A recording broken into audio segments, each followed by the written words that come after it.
Hey, how's it going? And welcome to the start of a new series which I'm calling the App Review, in which I take highly rated or interesting games that I find on the Google Play Store. I'll give them a whirl and I'll let you know whether they're worth it and whether they're worth your time and potentially your money. Okay, so first up today we've got Warriors of Warterdeep, which is a turn-based RPG, and I believe it is an officially licensed Dungeons and Dragons product. If not, it very closely resembles a lot of the sort of standard tropes of D&D. But we'll talk about that as we go.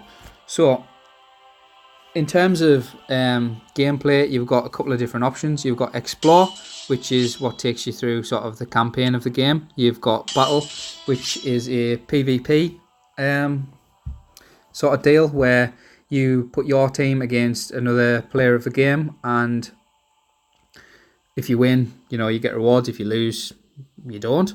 And also you've got challenges, which challenges are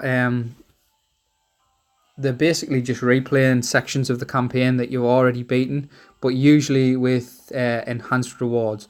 A lot of the time though, they do come with the caveat that they usually cost money or gems, okay? But we'll get to that. Okay. So first off, it's an RPG. You level up your characters. That's sort of where the primary gameplay loop is, where you increase the strength of your characters, which lets you get further through the game, which gives you better rewards, which lets you level up your characters, etc, etc. Okay, so let's have a look at the characters. Okay, now the classes, I haven't unlocked all of them yet, but like I say, they are very true to standard D&D. So my party currently is the cleric, the ranger, the wizard, and the fighter. Now, there's two ways of leveling up your characters, okay? The first way is when you take on a stage in the game, you get, it varies, but it's roughly between 5 and 10 experience per room that you clear, okay? And the other way is by upgrading gear cards, okay? So when you clear a stage in the campaign or in a challenge, at the end, you'll get a small chest, or there's also a daily chest you get for logging in. Inside those chests will be several cards which contain gear, and you use those cards to equip on your hero or level them up. Okay, so for instance, here you can see I'm currently using the rare one, this Adept Wraps, but you can see I've got 50 of 20 on the common one, so I could upgrade that, and if I upgrade this card, as well as it increasing the stats, it'll also give me 250 experience here for the price of 150 gold. Now this would be enough to level up my wizard to level 6, but I'm not going to do that because I don't have 150 gold. So that's the main way of getting experience for your heroes. Now as you can see, she's level 5, and to get to level 6 requires 3,250 experience. So the vast majority of your experience gain is going to come from upgrading your cards as opposed to playing stages. Okay, let's talk about gear a little bit more. So as you can see here on my wizard, her loadout is dictated by what she's wearing, okay? So if we're talking weapons, okay, pardon me, her standard attack's just a ranged attack, and it has a dice roll to have one random effect, okay? Now that random effect's dictated by what weapon I'm using. So for instance, if I'm using this staff, the dice roll is it performs an additional ranged attack, okay? If I was using the ceremonial Chris, it would target all enemies in a zone, and the dice roll would be to inflict injury on them, which is basically a damage over time. So depending on what gear I'm using, I can change my loadout to sort of fit better with my team or my playstyle. So there's a good amount of variation there, and that's one of the things that the game does have going for it.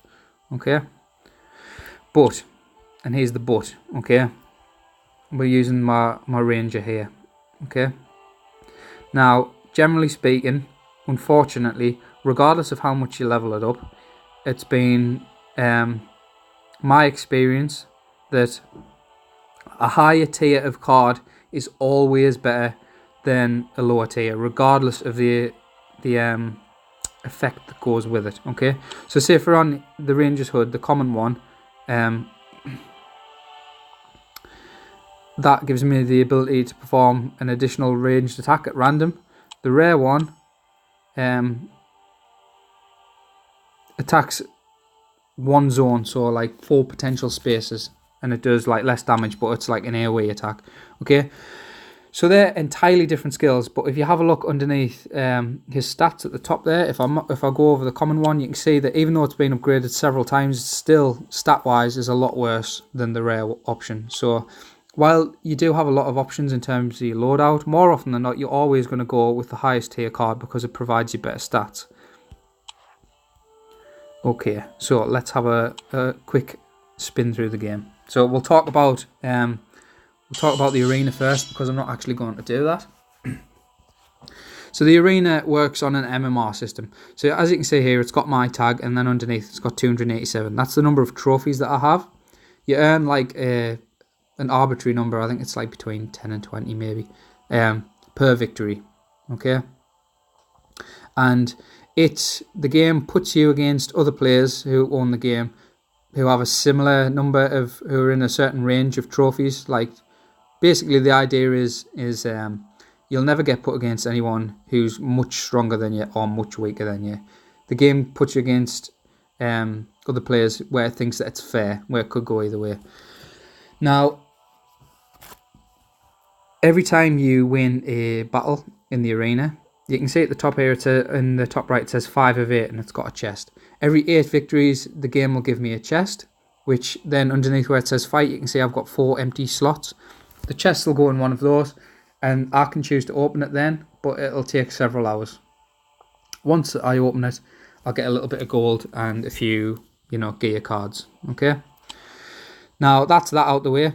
Explore and challenge are basically the same thing. We're just going to quickly look at the challenges. So, like I say, it's usually just in a certain area of the game that you've already been, and they usually come with enhanced rewards. Okay, so I've got a free go of Sharpstone Keep there, and the things that it's showing up on screen now are potential rewards that I could get for doing that. Okay, normally you get like 1 freebie a day. After that, it starts costing money. There's usually like say this one at the top here is a VIP only one. So even though I haven't completed the Hidden Forge, even if I did, I would need to be a VIP before I could tackle this on, but I'd get 2 times all gear rewards, up to a certain amount, 45. Okay, so let's quickly roll through a campaign mission.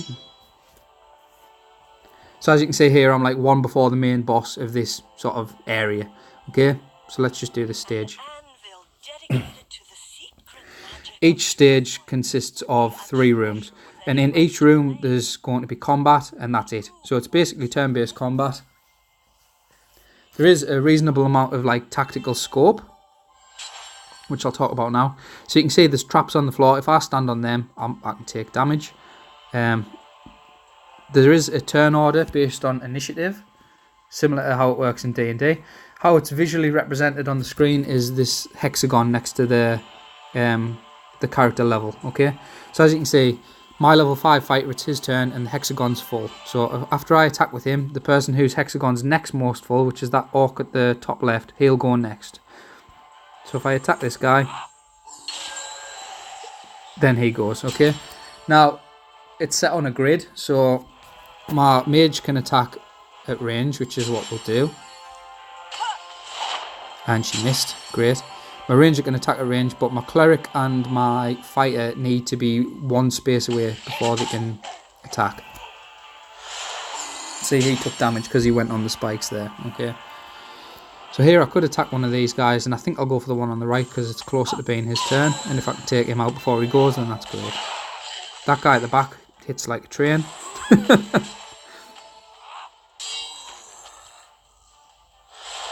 Okay, let's disarm you if I can, so you can't attack. So like I say, there is a certain level of strategic like options to the game, so you can sort of play tactically and it'll work out better for you rather than just attacking at random. This is only room 1. I don't think we're going to get all the way to room 3. If you don't clear all the rooms, you just don't clear the stage. Why is this asking me to move when there's no one left here? That was odd. Okay, so we're now on room 2. After each room, you get to choose to go left or right, and the symbol on the doorway dictates what sort of enemies you're going to come across.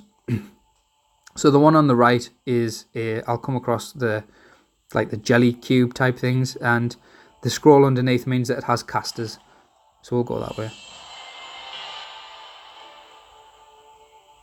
Okay, so it's just 3 cubes. Probably won't actually manage to kill these, and we'll die, but that's fine. But what this illustrates is the way you get stalled in the game, because see how long it's taken to even kill one of these, and that's because he's level 8 and my heroes are between level 5 and 6.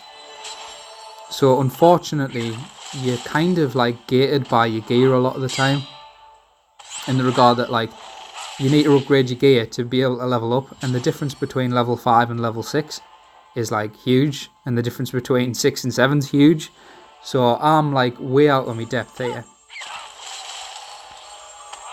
and unfortunately the way it works a lot of the time is it's not even a case of like I might be able to just sort of brute force my way through it if I try enough. It's usually a case of like it's all or nothing.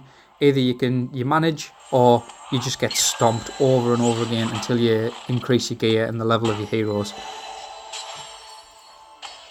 So yeah, we failed this stage, but that's fine. It means we can get talking about the other things a little bit quicker. Okay, so I do have the option to pay 250 gems to revive my heroes, but that is an absolute ridiculous premium. Excuse me, I need to clear my throat. Pardon me. Okay, so yeah, we got 5 XP for that because we cleared 1 room. Okay, if we'd finished the entire 3 rooms, we would have got a chest which has, you know, some items in. But generally speaking, I've found unless it's the boss at the end of a stage, you only ever really get common cards, which past a certain point become virtually worthless. Okay, so I'm kind of stuck now, in the regard that I need to level me heroes up to be able to progress through the story, but I can't because I don't have enough money. And the amount of money that you get from the arena and from the challenges and from the campaign is so little. Okay, the entire game is based around you putting money into it, basically. You're very heavily paywalled in this game. Most games that I've played that have a sort of freemium mechanic like this, they usually either have some option of you get to choose how much money you put down, or they allow you to play the game, but you kind of you're usually hamstrung in some way. With Warriors of Warterdeep, my experience is that if you don't put money in, after a few hours, it's not even you can continue, but it's more difficult. You just get absolutely paywalled. Like, it stops being fun. You can't progress any further. So let's talk about the money, okay? If I was prepared to put money into this, there's a couple of different ways I can do that. And the main way is I can just pay for gems, which there is several bundles here. And then I could use gems to buy money, or like in-game coins, or I can use them to buy chests, okay? But for instance, other than the freebie one, or the VIP one you get for being a subscription holder, the middle tier chest costs 1,500 gems. So if I was going to buy that chest with like 5 cards in, that would cost me, it would cost me more than the first 2, wouldn't it? So it would cost me a minimum, like let's assume I had 50 gems to begin with. That would cost me £12 just for that chest, okay? So it's very, very expensive. It's at a very high premium. The other option is if I become a VIP member and I subscribe, I get a free daily VIP chest, and I get, like, you know, bonus cards in stages, which is more often than not just money.